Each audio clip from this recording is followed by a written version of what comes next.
Assalamu alaikum, everyone. Jazakallah for attending this parental workshop. Just going to give a few more minutes, inshallah, and let other people log in. We've quite a significant amount of people that have registered. So just give another 5 minutes or something. Just sending a message out to everyone. I think people should receive their email also. So inshallah, just give another 5 minutes, and we should be starting soon, inshallah.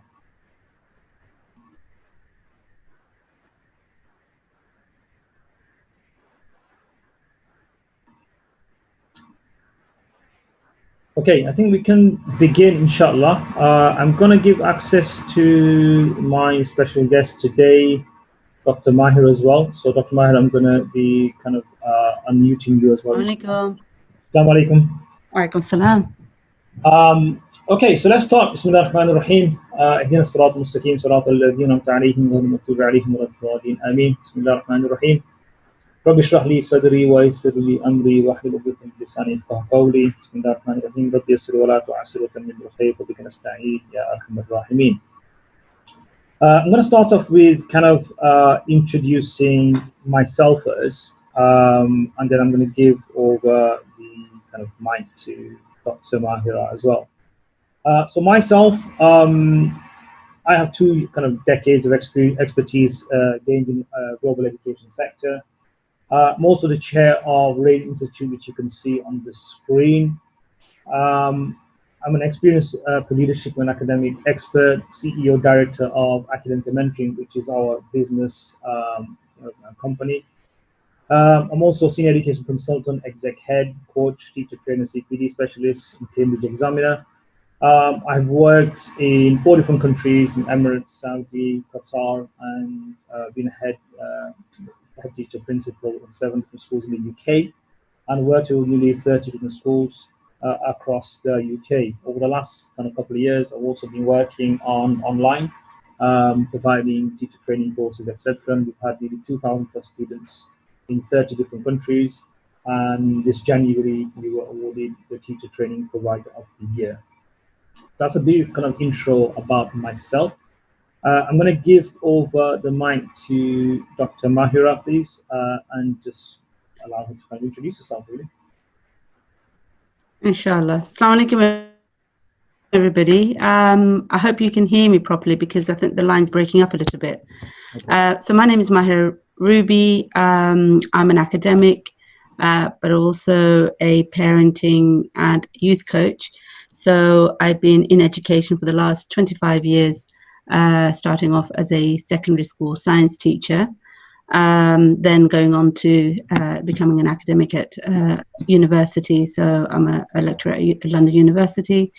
And I've also been working as a community organizer, community activist. There's various names people use. So I've been involved in the community since the age of 12. So yes, I've been interacting with the community and setting up projects. I'm also a trustee at one of the masjids in London, and also a director at Markfield Institute of Higher Education. So yeah, that's a bit about me. Alongside being obviously a mother as well, alhamdulillah, and recently being raised to the station of becoming a grandmother as well, alhamdulillah. Mashallah, mashallah. Okay, Jazakallah khair for that. Very, very interesting, mashallah, profile, and Allah reward you for all the work you're doing, inshallah. So I think let's start off with the first topic of discussion, which is parenting challenges due to lockdown. I've been kind of inundated with parents calling me to do a lot of online workshops, free workshops, asking me how to kind of teach their children. They wanted Zoom sessions and etc. And I've kind of been inundated with that. I just wanted to kind of open up the floor to other people. What kind of what challenges are you facing, and what some of the biggest challenges you're facing? And if you want to unmute, any of you want to unmute your mic, please do so. Assalamu alaikum. Can you hear me? Yes. Yeah, so my name's Sirin. My challenges are I'm actually a primary school teacher myself, been teaching for about 15 years, but teaching my children at home is a completely different ballgame. And I've got 4 children, alhamdulillah. One is 10, one is 7, one is 5, and one is 3. So obviously they're all at different stages. And I can't get my head around how I can possibly work with all of them simultaneously. So at the moment, we've just been going through books, exercise books, and then each of them are, very demanding at the same time. Oh, Mum, I need help with this. I need help with that. I need help with this. And then you've got the school sending work, especially for my child in reception. They've been sending some videos for activities for him to do, which are a bit more hands-on as well. Then I've got my 3-year-old who just tries to sabotage everything. He's not interested in sitting down for even 1 minute, and he'll just sort of have a go at the others and mess things up for them and start crying and wanting attention. So I'm not sure how to go about this at all. Okay. Dr. Mahira, do you want to lead on that one? Yes. It's really interesting as being a teacher yourself and then turning to become the teacher of your own children. And it really does bring to mind a piece of research that we did a while back at Goldsmiths, where we looked at different teaching models and how actually the education system that we have in the UK when our children go to school is a very individualistic style of teaching. Each class is separated into their own age groups. The cohorts are divided in that way. And one interesting thing we found was looking at the madrasa, the evening madrasas. When we went to some of the classrooms, they had mixed age children.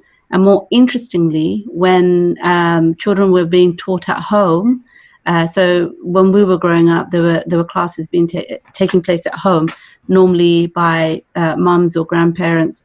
And you have this, as you described, this often seems like a chaos, where the little ones are there, the big ones are there, that everyone's trying to do something. The 3-year-old will come and take the pencil. But it's really interesting how the elders in the community were able to manage the different age groups, and just everybody was learning. So what we then analysed was that our generation of parents, those of us who have been educated here, have been through the education system, what we expect are sort of targets from each child, preset targets, and the expectation becomes quite high for each of the children. So one of my advice would be that in this time, is it that the education, yes, the schools are obviously sending homework because they have to meet their requirements as being schools. Ofsted will be evaluating what they've done during this time. So they're doing their part. Actually at home, being a teacher adds another layer of anxiety, I think, in terms of the expectation you might have from your children. So when it comes to teaching your own children, one of the things that we discussed that we would highlight in this session is what is actually teaching and what is learning. And it's to go back and maybe to think about our children and our roles in their lives. Yes, we are the teachers, the first teachers, the consistent teachers, the parallel teachers, as we go through life with our children. And it's to evaluate our roles. So in a way, as a mum, as a parent, as a teacher, what is it that we want them to learn from this time, precious time that we have with them? Actually, we don't get this opportunity. Allah subhanahu wa ta'ala has given us this opportunity to be with our children. Are there things that we can teach that will ultimately enable them to become better students when they do go back to the education system? Are there the soft skills, the attention, the self-esteem, who they are, maybe some things around the deen, and slowly feeding in bits of what's expected. So I can appreciate that you being a teacher and me being a teacher as well, that when we raise our children, our bar's really high, and we want them to be diligent, we want them to focus, we want them to be able to get through. But we also have to understand our children are out of that, they are disconnected as well from their peer group, which they are used to, and they're used to learning in a classroom. So for them, there's a big change. So it might take a bit longer for them to adjust to this new way of working, the new normal, as we adults are struggling as well to accept and accustom ourselves to. So again, the thing I would say for this one is maybe to re-look at what teaching and learning is.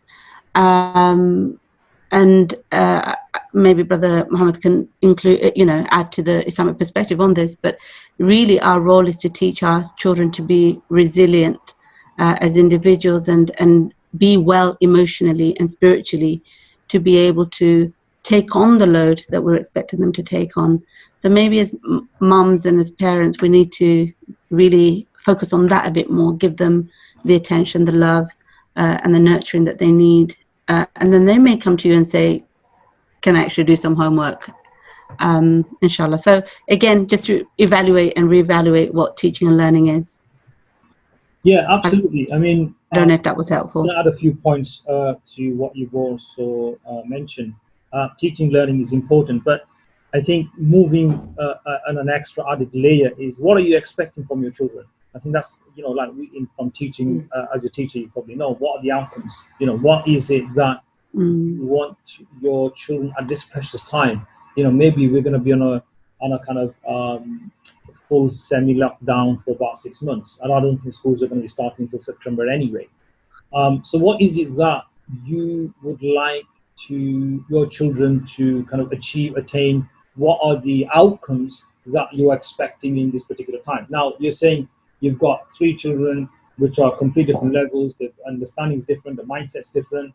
So it's important to understand that, you need what we call in differentiation, is you need to kind of cater for each individual. There's so many things that we can do as parents, and I think one of the biggest obstacles we face in today's society is the link between parents and children.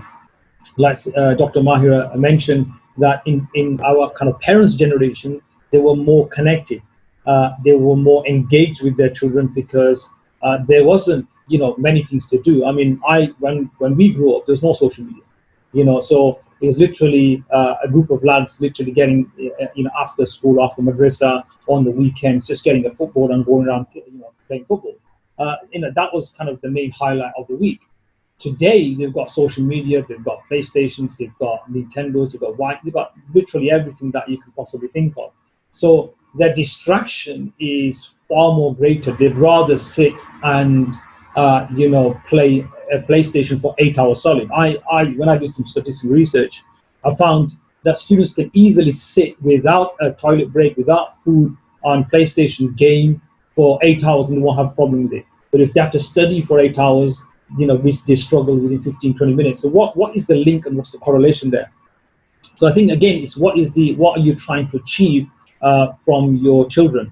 The other thing mentioned is in terms of differentiation. So are you catering for individual needs? Like you said, your three-year-old struggling.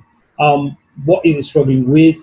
What is his motivation? I use something called, in my teaching, something called leverage, which means what's the motivational factor for certain students. So certain students may like sports. Certain students may like gaming. Certain students may like more kinesthetic learning. So it depends on what they like. Once you find that niche, you can use that as leverage. So, for example, if they are interested in gaming, say, right, if you get this work done, then I'm going to give you 20 minutes. So every hour that they study, they get 20 minutes of gaming time. So again, that leverage is important. So you have the correlation between the two. The other issue that we can possibly look at is in terms of having discipline and having routine. So if you get them up at the same time, you have a timetable as well. Doesn't necessarily mean you have to teach them. I think from my experience, like I said, in different parts of the world, one of the issues that we have is, as teachers, we more kind of, especially in the Middle East, and I've seen this in a lot of Muslim Islamic schools as well, the teachers more often lecture, saying, this is what we do it, and then they just talk. And I had an observation recently. One of the staff members was lecturing the students for 25 minutes.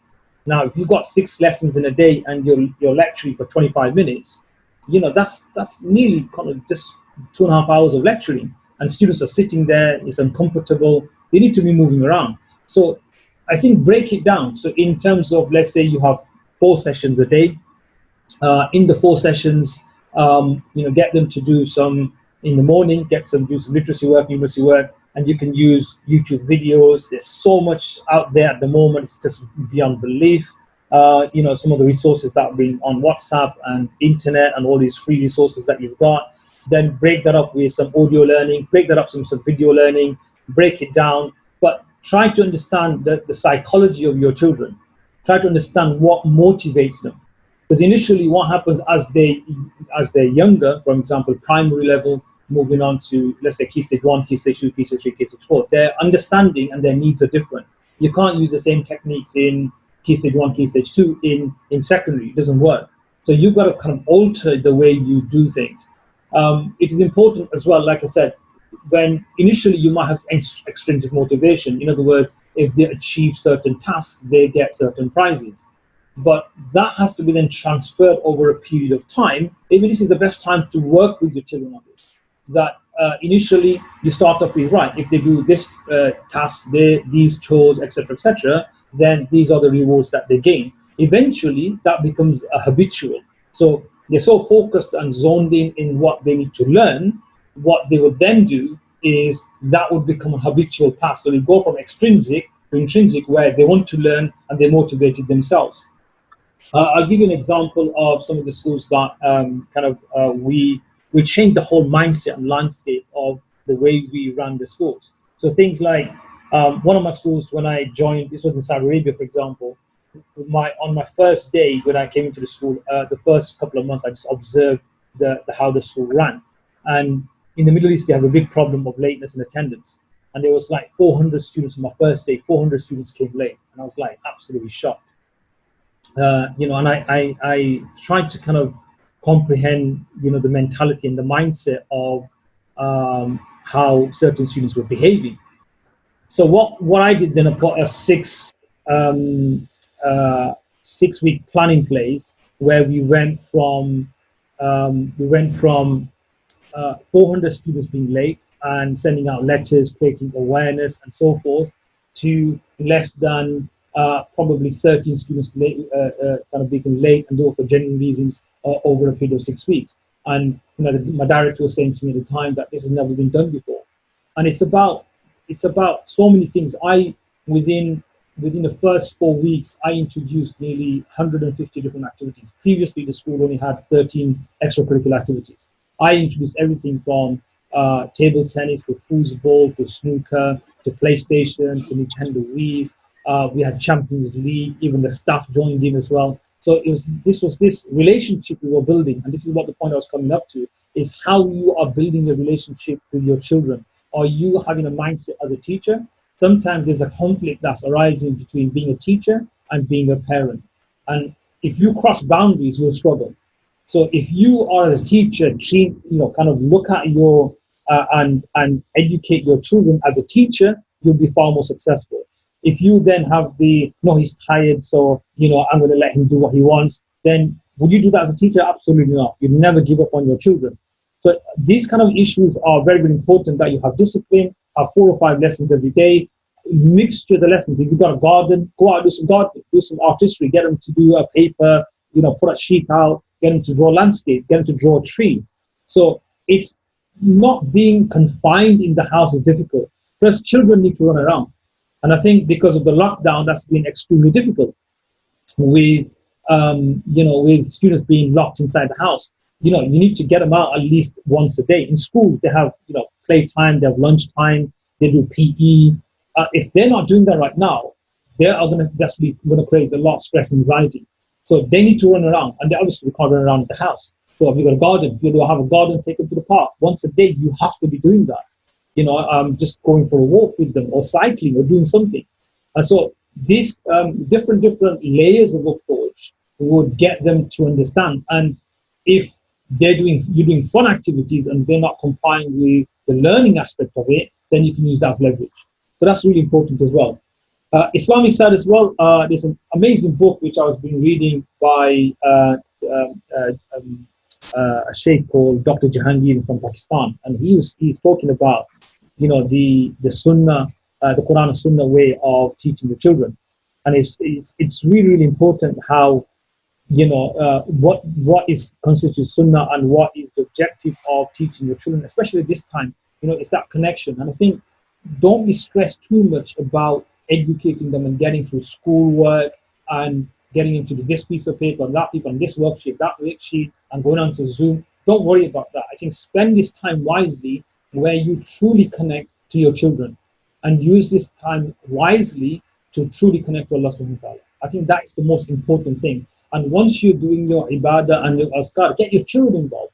So if you're praying salah, don't lock the door and say, get your husband or your, the older siblings to say, oh, you take care of me because I want to pray salah. No, get them part of that. If you're doing zikr, get them to sit next to you. If you're reading Quran, get them to sit with you and read all together. So make it like a family dynamics, and you will see, mashallah, I think the relationship that you are building with your children will be, be really, really strong and powerful to the point where they'll see you as a role model. Remember, they're not seeing anything at the moment. They're not seeing teachers. They're not seeing the wider world. Probably all they're seeing is what's on TV or what they're hearing on radio, and you're their role model. So you've got to be really on par on how to kind of work with your children, and again, get to know them. So what are their likes? What are their dislikes? When I used to teach my students in my class, I used to know every single one of them. I used to know who their parents were. I used to know where they lived. I used to look at how many siblings, what kind of house they lived in, what they had at home. Some of my students, shockingly, didn't have internet access at home. So, we did one of my schools in London, we did a survey. How many students have got internet access at home? And we realized nearly 27% at the time didn't have internet access. And so we had to, as a head, I had to revise the entire school policy on homework, because if we're asking them to go online, they don't have access to internet. Some parents don't even know how to access the internet. I've got a couple of parents here in our Centre of Excellence in Leicester, and they don't even know how to read some of the materials that we're sending. So how are the children being supported? There's no support. So we've given them extra time to come to the madrasa, and we're supporting the madrasa, and some of them we're giving them the weekend. So we're giving them extra support, fisabilillah. So you've got to understand, where you're coming from as a parent. Not every parent has a skill set to teach as well. And teaching is like an art, like everything else. But what you can do is ask for support. I think it's very, very important you have a network of people that you can ask support for. So again, that's the spiritual side is important. Connecting your children to Allah subhanahu wa ta'ala is very important as well. And I think one more addition to this is engagement. How are you? Yeah, Sorry, go on. No, sorry, carry on. Sorry. Yes, it's about engagement. If you're just telling them to do a series of worksheets, there's no interaction there, you're not getting involved with it, it's not fun, students are going to be bored. There's absolutely no way a child can sit for more than, especially primary level, for more than 20-30 minutes before they're going to get bored. And research actually shows that there's a theory called age plus one, which means if they're 7 years old plus one, every 8 minutes or maybe 10 minutes, roughly that minute, you should be changing an activity. If they're doing kinesthetic work, then more audio, then visual, keep on changing it within an hour. Have a break for another half an hour. Do some more maybe outdoor activities. So when you get that fun, engagement, interactive element of it, you will see that you will have, there will be more respondent to what you are trying to teach them. And again, it's about in context as well. Don't worry about, they're not gonna kind of fail their GCSEs and not get the grades they want as they grow older because they've got 6 months, they missed out 6 months of their education. So don't worry about that. Spend the time wisely, connecting with your children, get them to connect to Allah subhanahu wa ta'ala. Ramadan's coming up as well.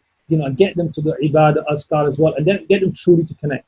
We have a philosophy at our center saying, look, when all the parents come through, we don't say to the parents, if you want to get A star for your children, then this is not the place. And they're like, what? What's happening here? We said, look, our purpose here at the center is to connect all our students to Allah subhanahu wa ta'ala. Because if they're connected, truly connected to Allah subhanahu wa ta'ala, they'll behave because we're forcing them to, because they want to. They'll do homework not because we're forcing them to, because they want to. They'll respect elders not because they're forced to, because they want to.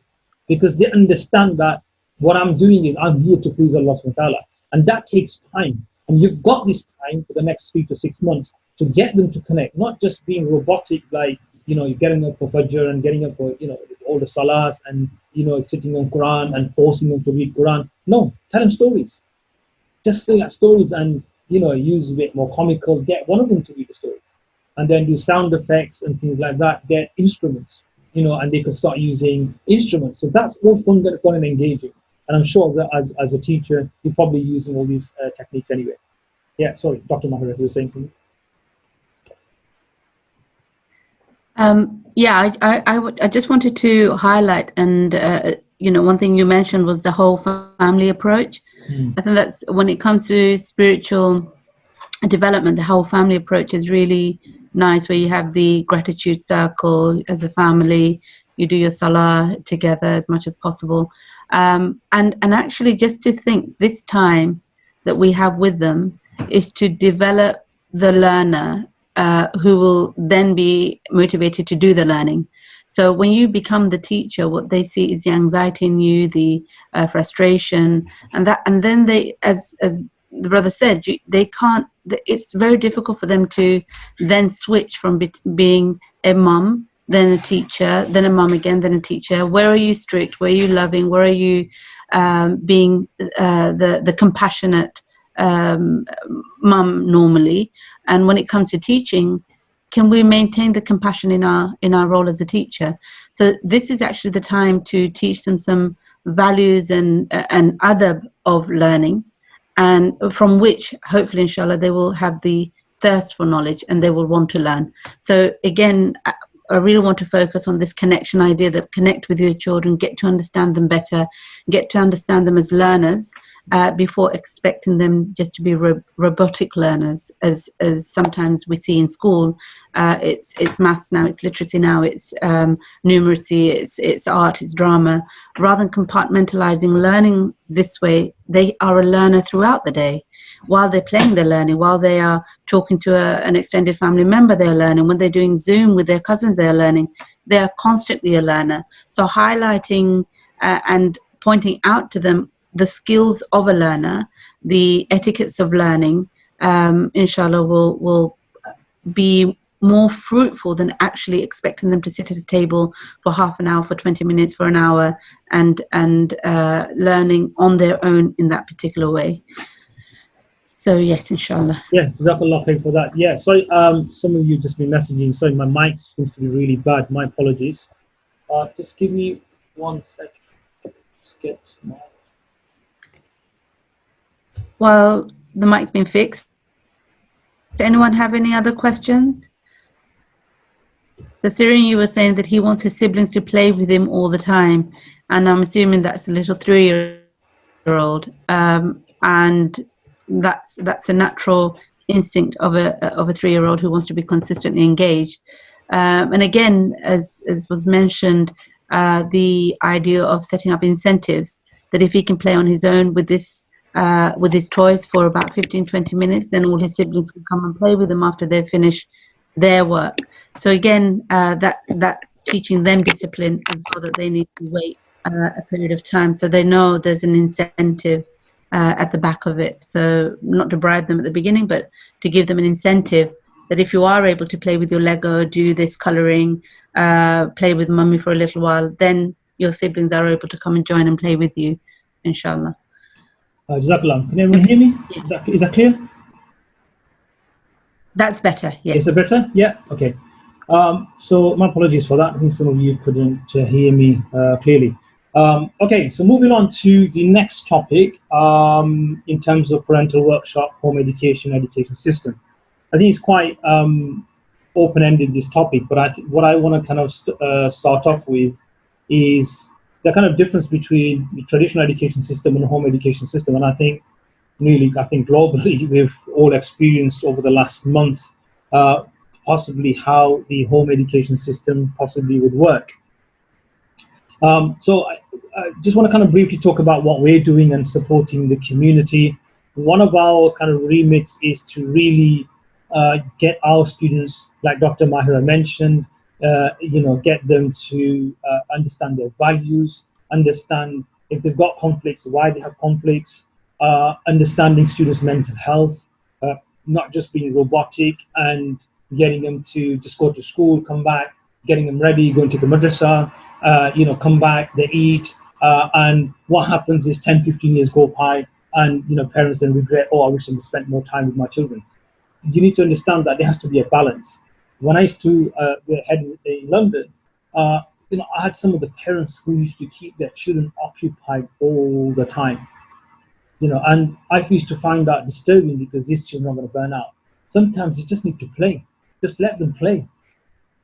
Just let them be in their room or something. I mean, don't get them addicted to online gaming or TV, but let them be creative. Let them explore let them find out more about themselves. What are their interests and what their passion and so forth.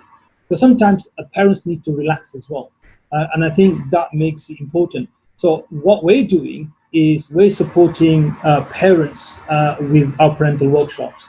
And I've delivered kind of a few this year in terms of how to, as parents, truly connect to Allah subhanahu wa ta'ala and the different aspects of that. And that's really, really important as well. I'm going to bring in one of my colleagues. Can everyone hear me? Sorry, my internet seems to be really bad today. I'm going to bring in Brother Mu'in. I think he wants to say a few words. I'm just going to unmute your mic. Brother Mu'in, do you want to say a few things?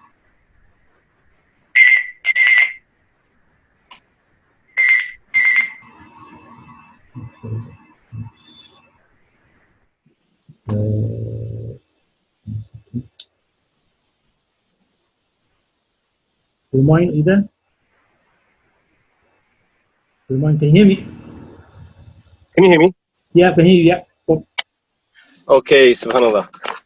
Okay, assalamu Walaikum alaikum wa rahmatullahi wa barakatuh. Walaikum MashaAllah. I'm not going to spend any time introducing myself on this particular show at the moment, inshallah, but I just wanted to add a couple of things to what it is that Maulana and Sister Mahira have said.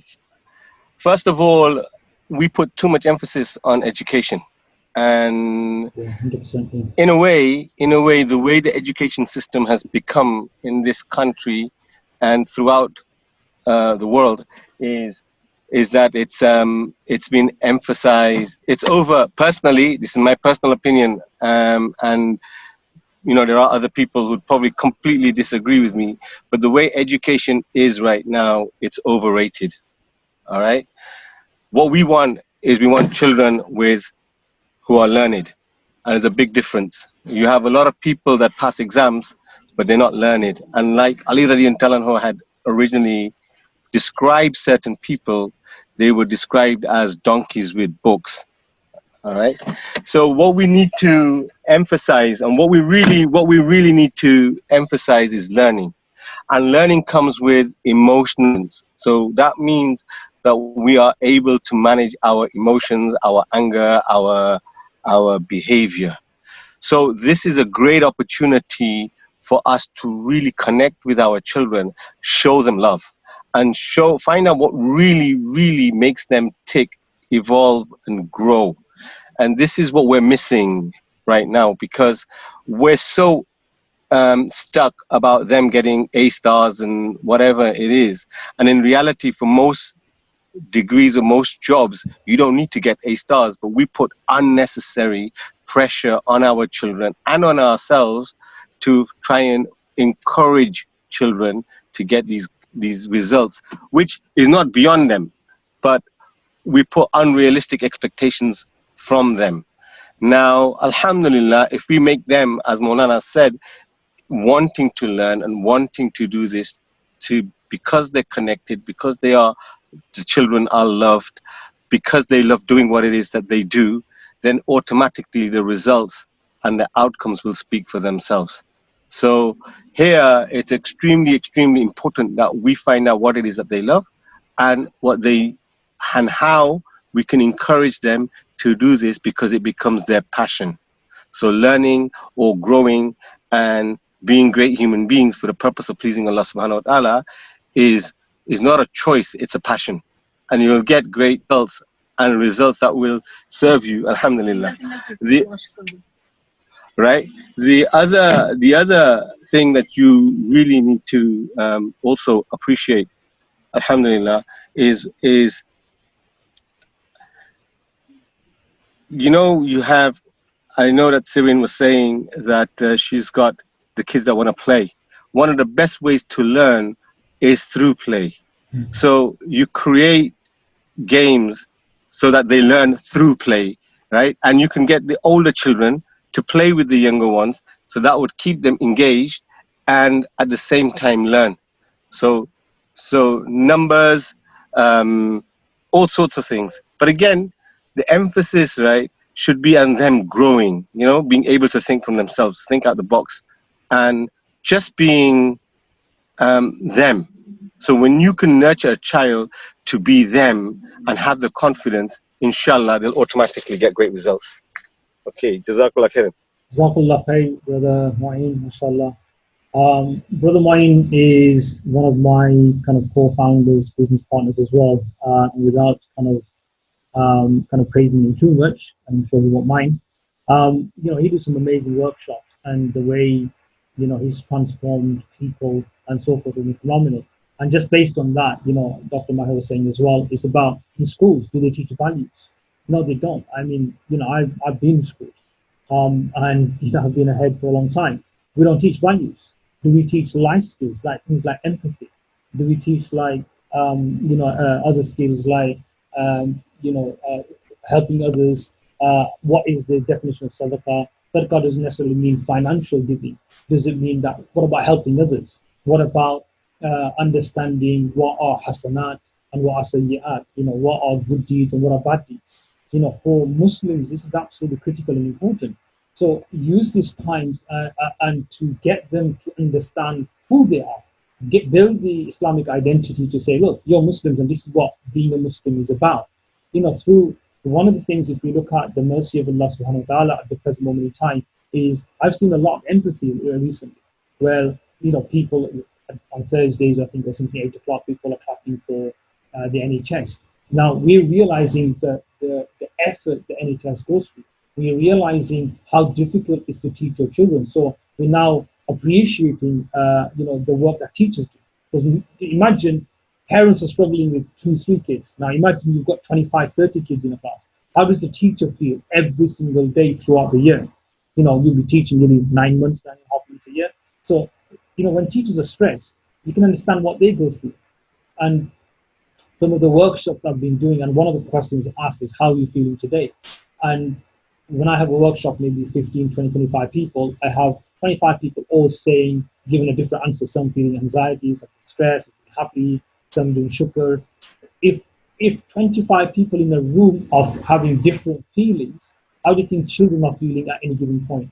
So even your own children at this present moment in time will be under a lot of stress. So don't give them additional pressure like you have to do this and this worksheet. Just let them be, let them play. And like Brother Mine was saying, is make your playtime as part of the learning process. If you look at studies done in places like Norway, Sweden, most Scandinavian countries, Hong Kong, Singapore, even parts of China, some of the top countries in the world in terms of the PISA rankings in education, you will see that they allow children to just play for the first 7 years, because they just need to understand who they are. They need to understand and explore themselves. And we put too much emphasis on them, learning this and learning that, and they've got to finish this part of the syllabus and this part of the curriculum. And in fact, what that does is get students to become more of a robotic state rather than being creative and things like that. So if you look at, again, research shows that creative subjects have declined over the last 10 years. Why? Because we're being everything's about English, math, science, everything's about A stars, everything's about GCSE grades. I've known students who've got top grades at GCSE levels and A levels, yet they've not been able to do a degree, and they've gone on to jobs which, you thought, well, hold on, the potential for the students is great. So everyone's learning journey is different. Some students bloom early, some students bloom late. So again, it all depends on their own particular journey. I'm going to give the mic over to Dr. Mahira to add anything onto that she wishes to. Can you hear me? Can you hear me? Yes. Yes, we can. It keeps breaking Yeah, I'm not sure what's going on. I up. think I it don't know seems to if it's be happening to my. all of us or is it. Yeah, I think it's some of the other ones have been breaking up as well. I'm not sure. I think my internet's really bad too for some reason, so my apologies for that. Okay, so yeah, can you hear me? Yeah. Do you want to take the lead on that? Yeah. So we've got a message from Sarah here about her little 5-year-old who is. So let me just do that. How do you teach home ed children about timekeeping when homeschooling? So they get dressed on time. We're not wasting the whole day. To have a more productive day, and as children that go to school will be ready by 9, and she's struggling with her 5-year-old. I think what we've just heard from both Brother Moin and Sheikh is that actually it's the importance of learning through play. 5-year-old, this is her time to play and learn through play. So if you look at some of our education systems around the world, it's already been mentioned that children don't actually start school till they're about 7, and before that they're at home and they're really encouraged to play. Even when they do start school, I don't know if many people have heard about the forest school method. So there's so many different Montessori. All of that really encourages children to think for themselves rather than being fixated by a fixed routine of doing A, B, C. Now, if Sarah, if your daughter really craves to play in the morning, first thing in the morning, you can look at how she's playing, what she wants to play, and see if you can insert some learning in that. Just doing colors and numbers and counting as she plays and as you insert your input into her play. And I think it's really important for parents to understand that we really need to engage with our children. So one thing is that, yes, we've engaged them in play and have encouraged them to go into the garden, bring their toys out at home, and they're playing and they're engaged. And it's a sense of relief that, yes, they're engaged, they're occupied, they're stimulated. We have this notion of stimulation, constantly wanting our children to be stimulated. So them being stimulated, you think, okay, the job is done. But what the children get more out of is your involvement, your engagement in that play. So if you're able to go down on your knees with them, sit with them and play with them, the short amount of time you spend with them, they get more out of that than you from a distance just saying, keep on playing, do this, do you want to play with this, do you want to play with that? So yes, as Brother Moin saying, it's about the free play versus guided play, and not so much the structured play. So my research, actually, my PhD wasn't looking at the way children interact with parents, teachers, and grandparents.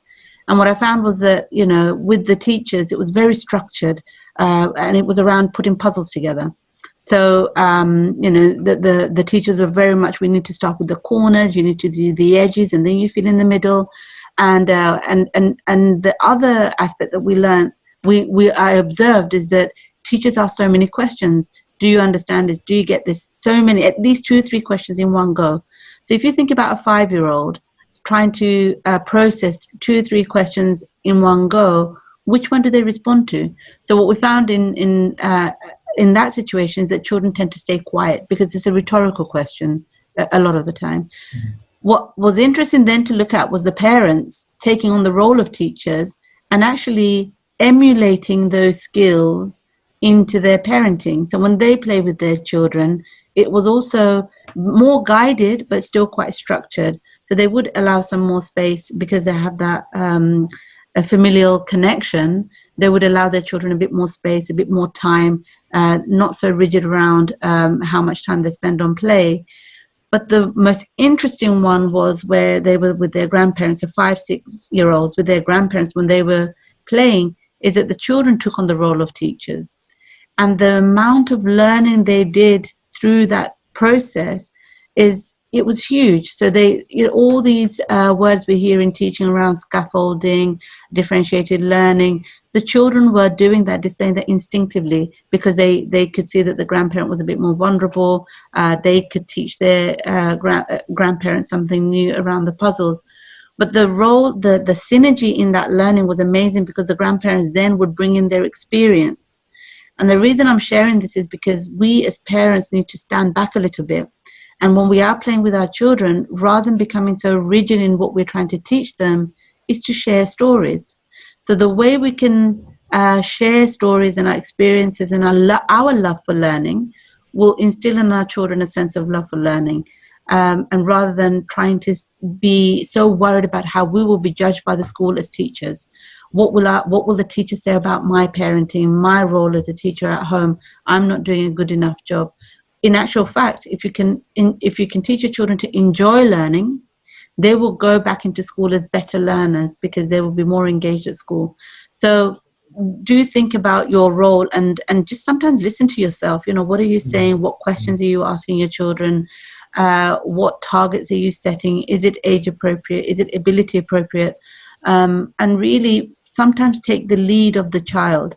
If they're wanting to play, follow around with them, and follow them around and just see how they react and respond to that. And you'll see really interesting things come from that type of engagement, where children see them flexible learners, and they absorb more than being sat at a table and needing to do this exercise and this piece of drawing and that piece. We kind of limit their growth in that way. So with your 5-year-old, take a lead, engage her in more free play, and stand back a bit and just observe and see when you can input into their learning rather than dictating learning to them, inshallah. Yeah, Jazakumullah khair. I think some of the things you mentioned is really important, the kind of children or students taking the role of teachers.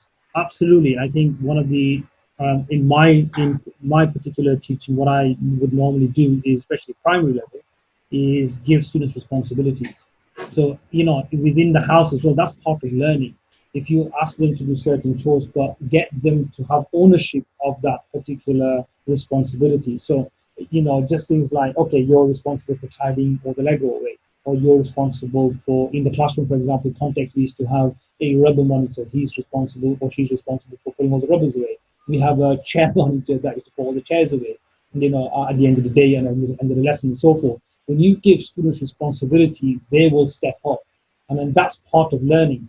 So, but in everything you're doing, even using Lego or free play, even that's part of learning. Because their curiosity, not just going to sit there and, build a wall of bricks. They're going to be using different ideas, different techniques and so forth. And then, like, Dr. Mahir was saying, that you sit with them and engage with them. So why have you built this? What is this?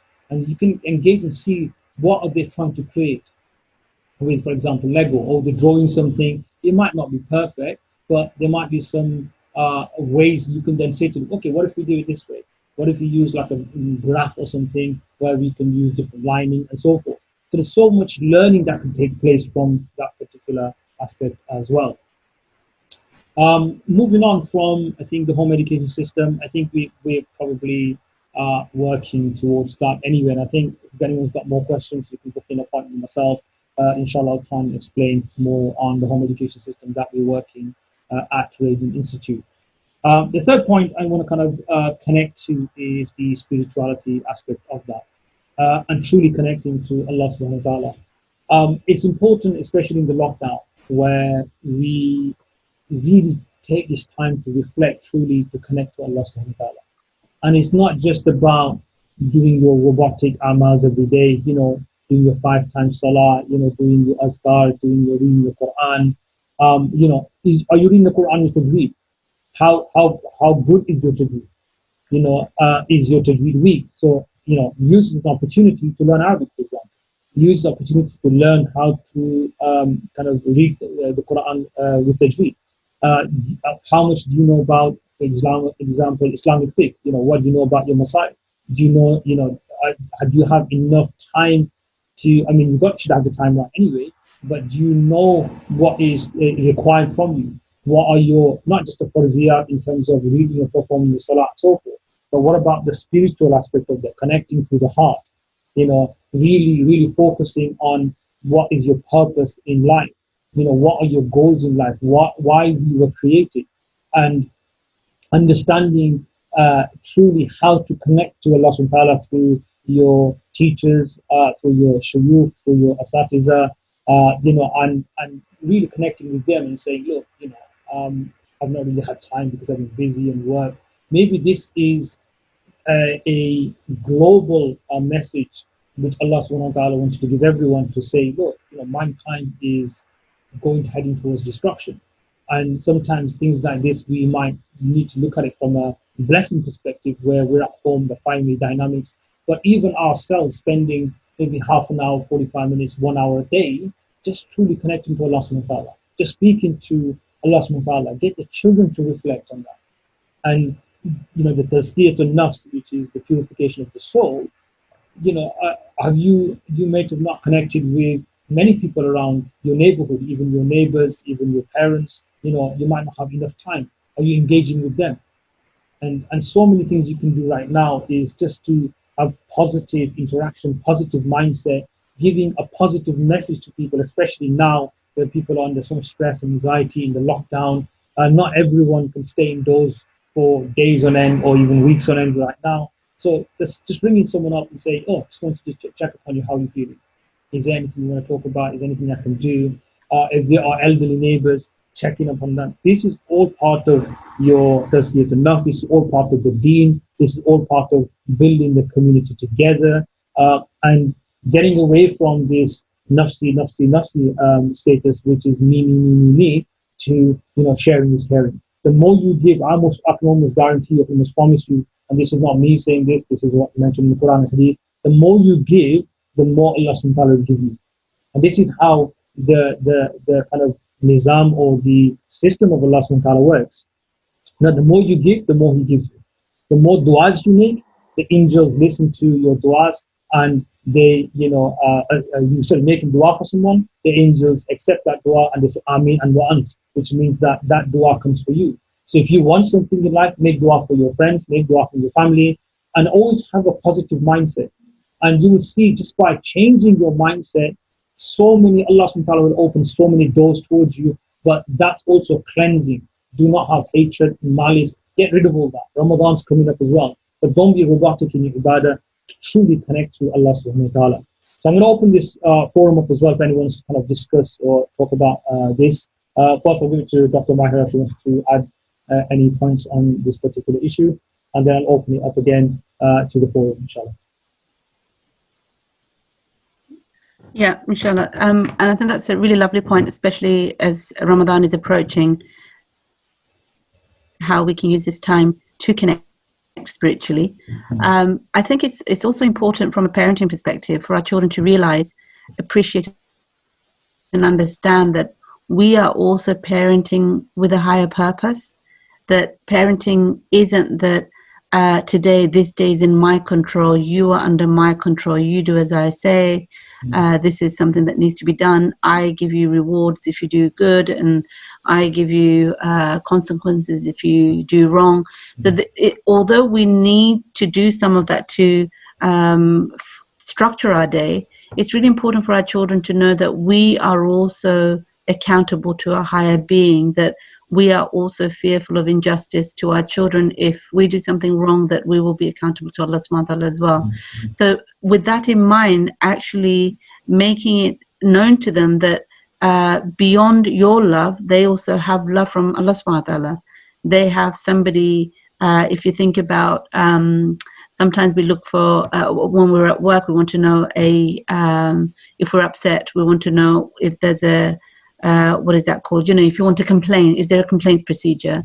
Is there, who do I go to if my manager doesn't appreciate what I'm doing, or I'm not getting along, or I have a problem and then my manager is not listening? Who then do I go to? So actually in life we have these structures in place, but actually as Muslims, our first port of call when we are down is Allah subhanahu wa ta'ala. And if we can really regulate that in our practice, that as parents, when we struggle, we tend to call a friend for support, for advice, for direction. But actually the first port of call, the dua should be to Allah subhanahu wa ta'ala, who knows what's going on inside our hearts. Even to our friends, we are not able to open up as much as we want to. They don't have the full picture. Whereas Allah subhanahu wa ta'ala has a whole picture and is able to know what really is within our worry psyche, the psyche that we're carrying around, the anxiety that we're carrying around. Only then I believe that if you can connect to Allah subhanahu wa ta'ala, then He will send guidance. Yeah, the people you will come in contact with after that dua, you will see potential for resolutions within that person, advice that will be meaningful. So Allah subhanahu wa ta'ala will send help our way. So if our children can see that in our modeling, in how we parent, how we practice istighfar, how we are able to apologize against our ego when we have done something wrong to our children, because we fear Allah's retribution if we do not. So knowing that there is a higher purpose to our parenting is really important for us to acknowledge to ourselves, but also for our children to see. A couple of examples from the parenting courses that I've delivered from parents, actually. One couple that really sticks to mind around spirituality is one parent shared that when they have a conflict at home, say if the mum or the dad is having in conflict with a child, whoever's in the room, they don't try to get the whole family there. Whoever's in that room or whoever the conflict is with, she would just say to the child or the children, let's just sit down and have a gratitude circle first. Let us have a gratitude circle, and then we'll try to see what is bothering us. Yeah. So immediately it's a shukr. It's being grateful for what you have. And what she shared was that most of the time after the gratitude circle, the children will turn around and they will be calm. So there wouldn't really be anything to follow up on because they've kind of resolved it in between. If they haven't, they have an opportunity to do that from a calm place. So the gratitude circle is one. The other example that comes to mind is one of the parents was saying that, is there a question we can ask ourselves when we go to pray? And you put yourself in the position of your young children or your teenagers, older children, what state do they see you in? Do they see you rushing in the last minute in desperation to go and pray because you'll miss that salah in fear of the sin we might have for not praying on time? Or do they see a parent rushing to salah because they really need it spiritually? And when they finish salah, they are able to say, subhanAllah, I needed that. I needed that salah in order for me to feel better. So again, it's mindset, it's approach. So our children need to see us model these beautiful behaviors in order to be able to connect to a higher being. Whereas if we're all constantly demonstrating fear of this higher being, it will cause a distance between them and Allah subhanahu wa ta'ala. So again, spirituality is in how we practice it and model it to our children, inshallah. Absolutely. I think fear is probably rife in our communities. It's all about, negativity. It's all about, everyone's out to get us and, conspiracy theories and, even this whole corona thing, the amount of conspiracy theories I've read is just beyond belief. And, whether you would agree or disagree, whether it's media fueled or within, there's so much kind of fake news circulating as well. And this is against who we should be as Muslims. Do we post everything without verifying that information? And it's important that, because that just creates fear and anxiety for no reason. Like my colleague Moin always kind of reminds us that is how you do one thing that you do, how you do everything. Like you said, if you're rushing last minute to pray your salah, are you praying your salah as a chore, or is it you actually want to speak to your most beloved? If we, some of them, if we want to speak to the most important person in our life, would we, rush? Oh, yeah, I want to go 5 minutes and let's talk. Let's go. What do you want to do? Let's get on done with. Or would we actually take our time? Do wudu with, like you mentioned, gratitude. Shukr of Allah subhanahu wa ta'ala. Look, as you doing wudu, the water that's trickling from your hands and your face and your feet, your sins are being washed away. And we see from historical, some of the ulama and the scholars, they could actually see and visualize some of this. SubhanAllah. But where are we in that particular aspect as well? Also is when we are praying our salah, are we truly talking to Allah subhanahu wa ta'ala? Are we truly connecting, and do we understand what we say? If we say Ihdina Sirat al-Mustaqim, and we say that in every salah, do we know what that means? Do we know what the kind of the wordings of Surah Fatiha means? You can see from very scholastic works that if Allah subhanahu wa ta'ala just revealed Surah Fatiha and not any other surah, that would have been sufficient, because you can go and look at studies of this, and it's truly mesmerizing when you understand the true aspect of Surah Al-Fatiha alone. Imam Baydawi, which I studied back in my Darul Ulum days, Imam Baydawi wrote just on the tafsir of Basmala, Bismillah ar-Rahman ar-Rahim, and Ta'awud, A'udhu Billahi Minash Shaitanir Rajeem. He wrote 17 pages just on those two verses. Okay, now imagine he's went everything from grammar to syntax. He went in so much detail, but when you truly look at the way he's describing the beauty and the essence of just these two sentences, you're thinking, how beautiful is the Quran? And we need to study Islam. We need to connect with Allah subhanahu wa ta'ala, because guidance, and this is again Allah mentioned in the Quran. He says, Alif Lam Mim, Surah Al-Baqarah, Alif Lam Mim, ذَلِكَ الْكِتَابُ لَا رَيْبَ فِيهِ. This is the book, there is no doubt. Then he says, هُدًى لِلْمُتَّقِينَ.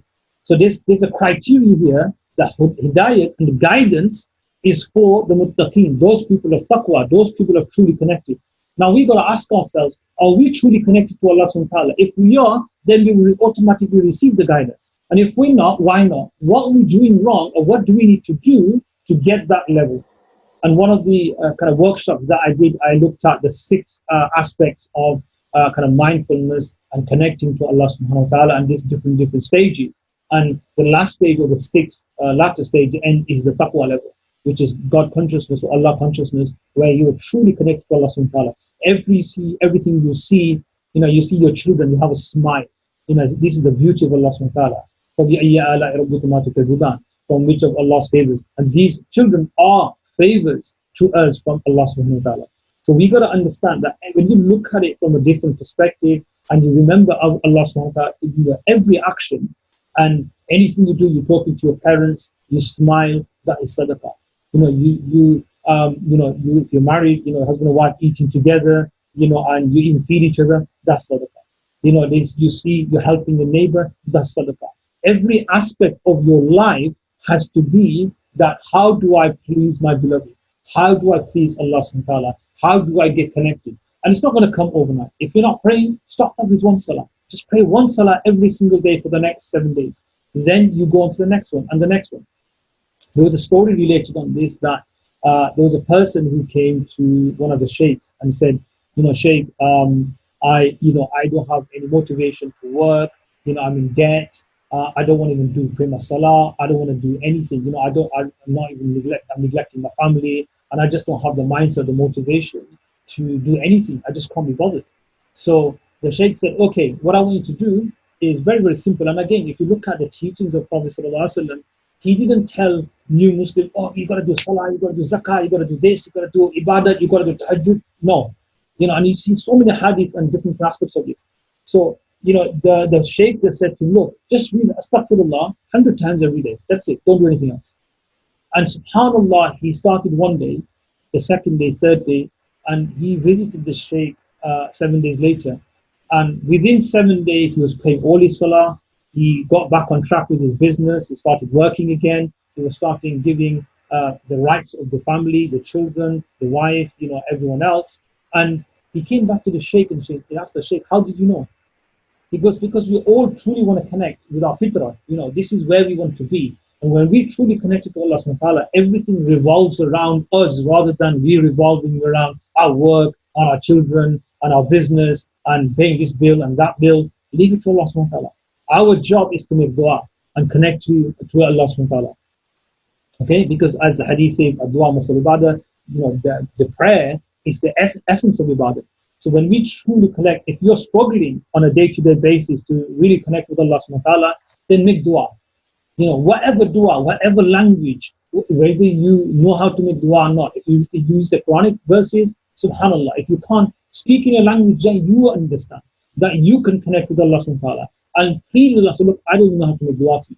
Allah, even show me how to make dua. And show me how to truly connect to you. Guide me if there's a, if there's a shuyukh involved, then, connect me with one of my sheikhs, because they are your spiritual guidance as well.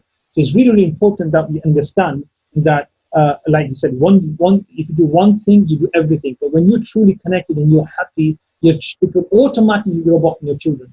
And when I do my teacher training workshops, one of the things I mention is how you are as an individual. What are your values? How you go into school with a swagger? How do you connect with your children? You're happy, you're motivated, you're engaged, and you will see it will be a completely different life. So again, it's extremely important that we do connect to Allah subhanahu wa ta'ala. Some of the really important aspects that you mentioned as well about gratitude circle, absolutely brilliant. I have somebody in one of my schools in London. One of the things is similar to what you've done. We had something called Golden Time. And what Golden Time was, I used to have parental workshops every week for different parts, different years. And one of the things we said about Golden Time is we want all parents to sit around together, all children in one room, TV are off, iPads are off, laptops are off, and everyone just sits and read. You could be reading a newspaper, you could be reading the Quran, you could be reading a book. And we saw the changes in the behavior of our students within a space of a term, because now all the family dynamics was there. So this is a time where you can so many opportunities to, yes, you're worried about finances, you're worried about food on the table, but trust in Allah. Allah is the one who provides. And like our parents, I can remember my grandfather who came from India back in the 60s, and they had nothing. They came literally with their clothes in their back. And since then, they've ensured that thousands of people have come. They supported this, set of masjids. My grandfather was a founding member of the masjid, and I can remember back in the day when I was doing his class as well. There probably was about 5 or 10 people for Fajr Salah. Now the masjid is packed. On a Jummah day, you've got nearly 1,500 people in Malikul Mosque. So the masajids have grown, and this is a sacrifice. And who's done all this? It's not. We say, this person, it's up to Allah subhanahu wa ta'ala. Allah, if He wants to spread His deen, He will get anyone to spread His deen. So we have to have that true trust in Allah subhanahu wa ta'ala. The more we connect, the more guidance Allah subhanahu wa ta'ala gives, and the more barakah you'll have in your life with your children and so forth as well. So that's extremely, really important as well. And also body language. One of the things I mentioned about body language. If you're showing, negative attitude, you're showing, lack of motivation, you're just sitting there on the couch watching TV all day, then children are going to pick that up. My dad doesn't care. My dad doesn't care. And I've heard of it. So many parents where, not all the fathers, but some fathers just absent-minded. They think that their job is just to put food on the table. But no, you've got far more wider responsibilities than just putting food on the table. That's just one aspect of it. If you neglect your children in other areas, you will be responsible for that on the day of judgment as well. So connecting to Allah subhanahu wa ta'ala is absolutely critical. The next, anyone wants to add on to that? Anyone got any questions on that? Anyone got any questions on that? I'm just going to read out some of the comments people have put down. So that's someone said, this is why I trained as a Montessori teacher. It allows learning through free play, nurturing independence. Absolutely. Syra said, yes, I agree. You are involved in forest school too, and she attends a Montessori setting 1 day a week. But I would just like structure in routine somewhat, so you can learn some discipline in life. Absolutely. I mean, if you look at how Allah subhanahu wa ta'ala, has structured the salah around the day, that is to teach us discipline, that you remember Allah subhanahu wa ta'ala throughout the day. Remember, the Prophet ﷺ was given 50 salahs. Imagine we have to pray 50 salahs a day. How will we struggle? For the mercy of Allah subhanahu wa ta'ala, going down to 5, and even then we struggle. But it's about discipline in life to a certain extent. Not all the time, but at a certain extent as well. Timekeeping, yeah, absolutely. This meeting is really beneficial for me. Jazakallah khair to you all. When children take on the role of teachers, they're elevated to another level of self-learning. Absolutely, absolutely. Allow them to take responsibility so they feel worthwhile, that they are contributing. Yes, definitely. Brave Path says, Dr. Ruby, I've been looking into psychoeducation for families. Can you shed any light on what this entails? I think I'll give her the floor in a second. Assalamualaikum. Sound is intermittent at my end, Maulana. Yes, my apologies for today. The sound seems to be really bad.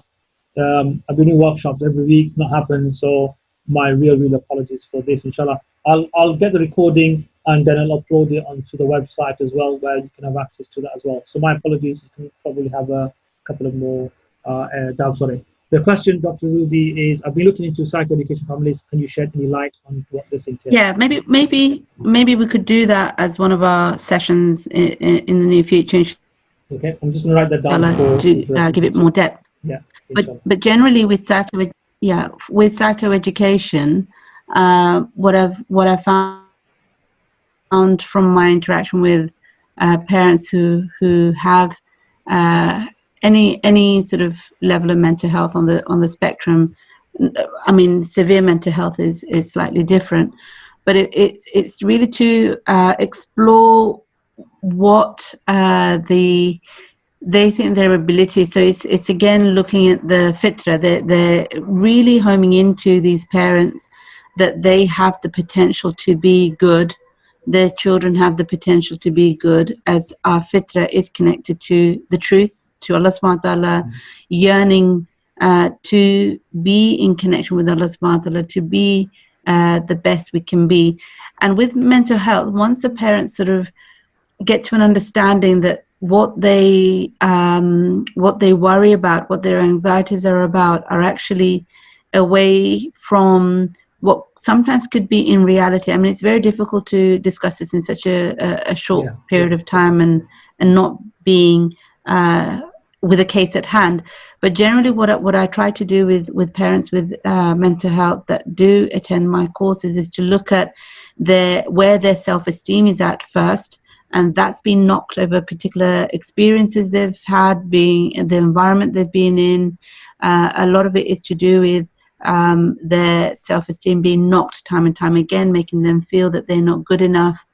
They don't have the ability to parent, or just in themselves who they are.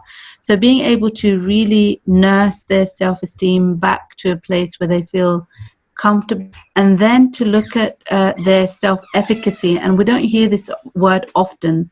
So we hear a lot about self-esteem, feeling good about ourselves, and self-love, honoring the self. But how do you do it? So when you actually are able to highlight to a parent that the fact that they're coming to a class every week, the fact that they're getting up in the morning and making breakfast for their children or themselves, the fact that they're able to go out for a walk each day, this is self-efficacy, being able to get out of bed. And amazingly, if you think about us as Muslims, our spiritual connection, our salah, if they are able to, if we can reconnect them to the salah, then 5 times a day they're connecting to something beyond themselves. So this act of salah initially will be very robotic until they form a habit, and then that you can really work on their reconnection to life around them, because there's something about connecting to the truth and reality.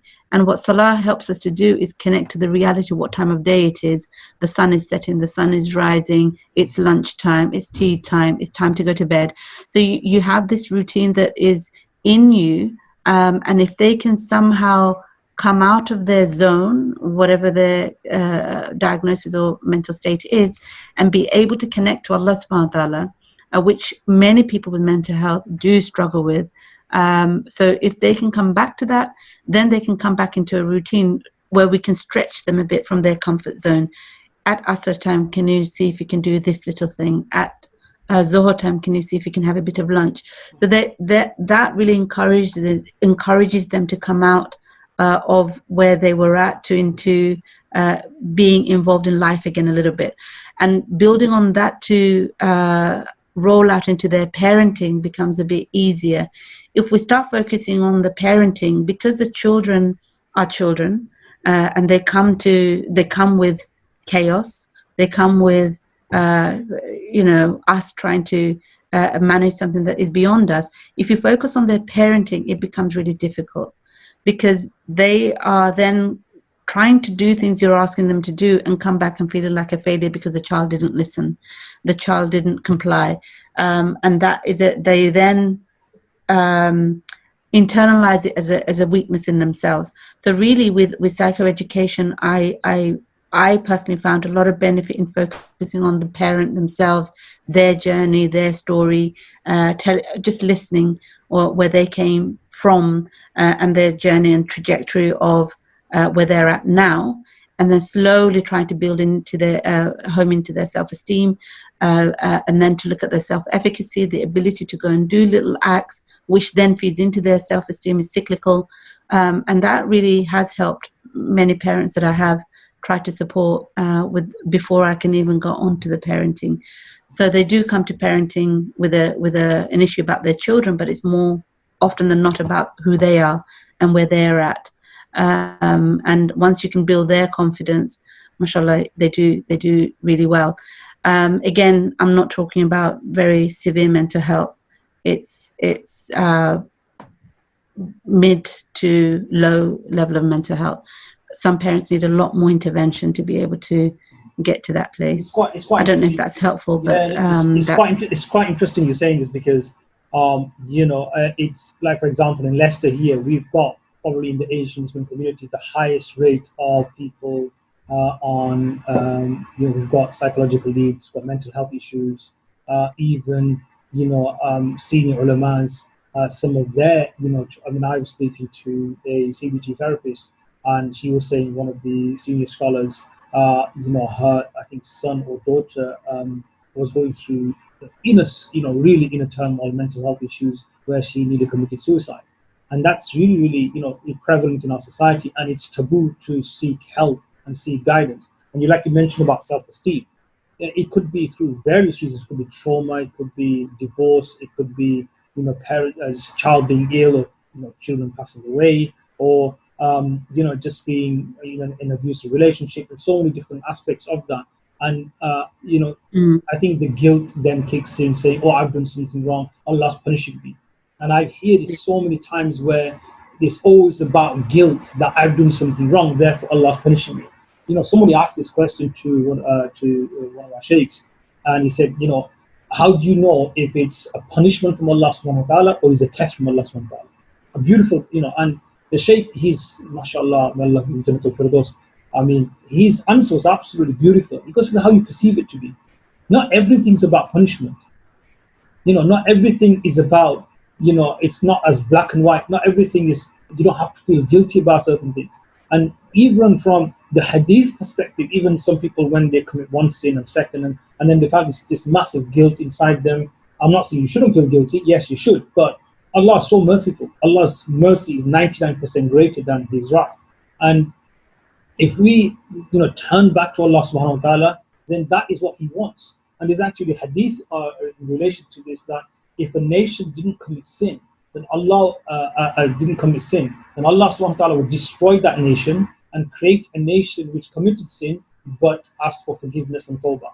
So the tawbah is absolutely amazing, which Allah subhanahu wa ta'ala absolutely loves. So we are going to make mistakes, with our children and something similar to that. But, truly connect to Allah subhanahu wa ta'ala, and through the spirituality and connecting to subhanahu wa ta'ala, you'll get rid of your stress and anxiety and so forth. So when we look at the tafsir of the Quranic verse, "Ala bi dhikrillah tatma'innul qulub," verily through the remembrance of Allah, the heart is satisfaction. What does that actually mean? Because if you're going through all this trauma and just doing dhikr, would it help? Yes, it does. But it's understanding and connecting to your shaykh, understanding what Islam wants from you, what's your purpose, what's your why, and connecting to your fitrah. And once you understand this element of this, inshallah, your life will turn around for the better, and you'll always see guidance. Every time you come across a problem, Allah will solve that problem for you. So yeah, it's quite interesting. I just got one question on that. What's the correlation between a person's self-esteem, stress and anxiety, and their fitrah? Do you have any studies on that? Is there a correlation between, you broke up a bit, is there a correlation between someone's self-esteem or low self-esteem or stress and anxiety and their fitrah? Because from some of the things I've read, if their fitrah is, if you're not connected with your fitrah, then that kind of starts so many problems in your life, because your heart and your mind or your soul is yearning to get connected to your fitrah again. Yeah. Yeah. So is there anything? Yes, and I think, I mean, yeah, and there's a key connection because where we feel restless is we feel restless in our heart. When we are anxious, we feel it in our heart. We feel it in 3 places. So if you feel it in your heart, then you have anxiety that sits at the pit of your stomach, so your gut, and you then overthink it, and it's in your brain. And it's incredible how Allah subhanahu wa ta'ala mentions all 3. So he talks about gut health. You know, Prophet has told us and shared with us how we need to take care of our gut health. He's in the Quran, again, time and time again, when we are referred to as believers, we are asked to reflect, we are asked to ponder, we are asked to think. We are asked to not be blind followers, but to be thinking followers, to appreciate the glory and be grateful to all the ni'mah that Allah subhanahu wa ta'ala has given us, which feeds into our heart. And we are asked to look after our heart. You know, there's an organ of flesh that needs to be taken care of, which is the heart. And with the dhikr, with the adhkar, with remembering Allah, does the heart find rest. So it is incredible that, I mean, on my journey becoming a parenting coach and coaching over hundreds and hundreds of people through parenting programs and individually, there is a really strong link between if you can create a calm in that parent's heart, it creates a calm in their mind. And often the way you need to do that is through their stomach, because they don't even take care of themselves. When you look at parents in distress, the key person they overlook is themselves. They don't sleep. They don't, you know, the worry has kept them up at night. Their gut health is very poor. So sometimes if you want to create that contentment in the heart, you have to nurture them back. That's where the self-efficacy comes in. That if you, you know, Allah subhanahu wa ta'ala believes that you're a good person. He has created us the best of nations. He has given you this fitrah which will always yearn. You meet people who become Muslim at the age of 50, 60, and there's some of the things that they say is, I've been searching for the truth. What enables them to search for the truth? Sometimes they're the best of people outside of the deen, but there's something yearning in them, and that's their fitrah, calling them back because they've been able to keep it pure in to a certain level. It really wants to reconnect to the truth, which is Allah subhanahu wa ta'ala. So when it comes to parenting, and there's an interesting notion here about, you know, how do you encourage parents to support children with mental health? It's a very similar thing. One of the key things I find at universities, when students come to see me as a personal tutor or as a lecturer, or whatever capacity they come to see me on their own, majority of the time, I would say 90% of the time, they don't come to see me. I mean, they come to see me with this usila, you know, sort of a reason of their dissertation or their work, or they didn't understand something. But very quickly, our conversation turns to well-being. And one of the things that keeps coming up time and time and time again with students is that they don't feel good enough at home in their parents' eyes. They don't feel their self-worth. Whatever they achieve is not good enough. Their parents wants them to achieve higher. Now, as a parent, I understand that side, because if my child is already doing well, my job is to stretch them a bit more and say to them, if you can get this, why not work half an hour extra a day and get the next grade? Mashallah, you can do it. You've got the capacity. Allah's giving you the ability. What we as parents don't realize is that in that process, we haven't appreciated the hard work that our children are already doing. And acknowledging how much we love them. So what we tend to do is we wrap their action with the person, with the being. So the person always needs to feel loved. Allah subhanahu wa ta'ala makes us feel that as his creation. But what he does focus on our actions, it says to us, your actions can change, your actions can develop, you can repent, you will be forgiven on your actions. But the state in which he has created us is perfect. Whether I have a disability or not, he's really not interested. What he is interested in is my actions, in how I can correct that. But in my person, as his creation, he has rahmah over me. So we need to be able to do that in our parenting as well. And that's really linked to mental health, is that as soon as you get an inkling, your self-worth is not valued. You know, somebody isn't, we all need validation, not over validation, but a true sense of validation of who we are. If that is under attack on a daily basis, you will withdraw into yourself, and there are symptoms that start off as we then go to the doctor with those symptoms rather than looking at the cause. And often the cause is in the home and our major spaces we traverse in the day, where the others in our life, the important others in our life, are really not valuing our contribution, who we are. Our core values are being flexed overtly. We're not, we're in conflict with our values and what is expected from us. So again, it's really, I think we started off with this at the beginning of the session. It's so important for parents to listen, and that starts very young. When you're playing with your children, listen to them, observe them, listen to what they are not saying, not more so on what they are saying. Listen to what they're not saying and try to use open-ended questions to understand them better, rather than thinking, I need to keep advising them, because often we're parenting from fear. And when you parent from fear, you create fear. And that's something that we really need to move away from. So the psychoeducation really is about reframing language, reframing the parenting mindset to become more connected to our fitra and to what Allah subhanahu wa ta'ala, parenting for a higher purpose. I hope that's helpful. But when it comes to mental health, this is such a big topic. I think we'll probably have one of these sessions, inshallah. I've got a couple of people that I can bring in to have a bit of a more team discussion on this as well. We've got a few minutes left. I'm just going to kind of slightly wrap up. I just wanted to kind of talk about one aspect, is some of the things that we're doing at Radiant Institute. We've got two elements of this. At Radiant Institute, we predominantly work with in 3 different areas. We work with the education initiative, so we've just set up a Centre of Excellence here in Leicester. We do online training. We've worked with nearly 2,000 students globally in 30 different countries over the last couple of years. We've developed nearly 10 different courses across, predominantly in education and teacher training. We'll be holding these, inshallah, parental workshops throughout Ramadan and moving forward on a weekly basis, and different topics will be discussed. We'll have different people coming on board to join with us as well. The second thing that we do here is we do mental health, and we will have health and well-being workshops, and inshallah we'll try and get Dr. Mahira to come down to our center to deliver some workshops as well, inshallah. After this kind of lockdown is, after we've overcome this lockdown. The other thing we do is community cohesion. So we do things like coffee mornings and things like that at our center. What we want to do is create a center of excellence where people can come to the center, feel valued, build their self-esteem and so forth. I mean, we had a sister who came when she first joined us as a volunteer. She couldn't speak, in front of 2-3 people, but mashallah, we gave her the encouragement, we supported her. Now she kind of talks, in front of certain groups with over 50 people attending.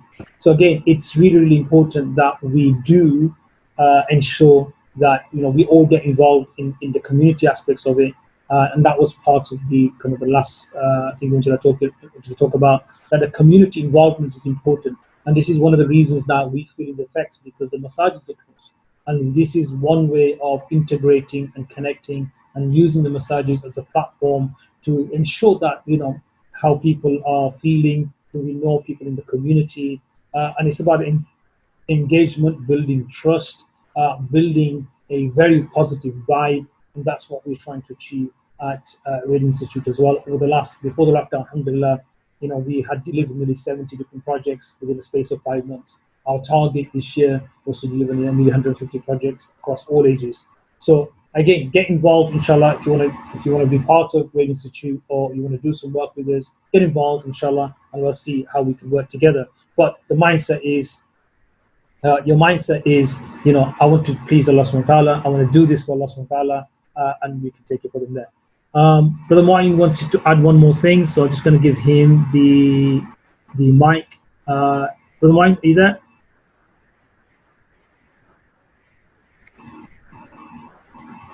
MashaAllah, very informative session. So Dr. Mahira and Maulana, you guys done a great job today. MashaAllah, may Allah accept it from you and from all the people who sacrifice their time to be here. Alhamdulillah, MashaAllah.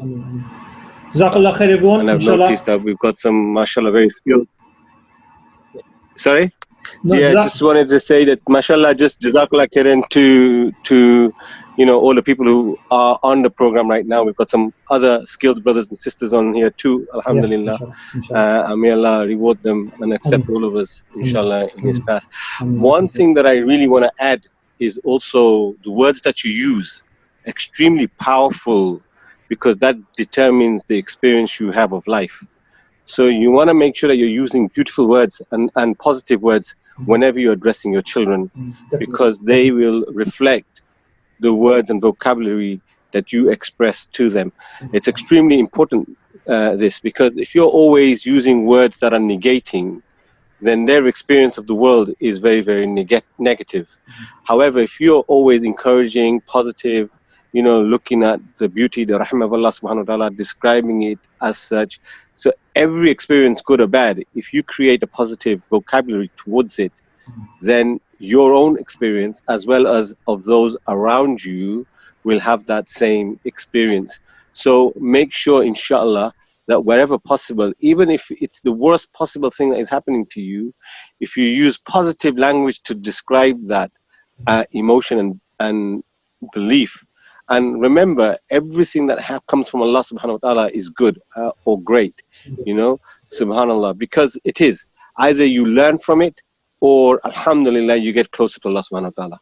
So there's nothing bad about any experience. They're always great things. And if you choose to live by that motto, then alhamdulillah, your life can only get better and you can only keep growing, alhamdulillah. So please, you know, if you use great words and great vocabulary, that will rub off onto your children. 100%. So their whole mindset will be a very, very positive and very, very beautiful, because that's how we have chosen to show up in the world for the pleasure of Allah subhanahu wa ta'ala.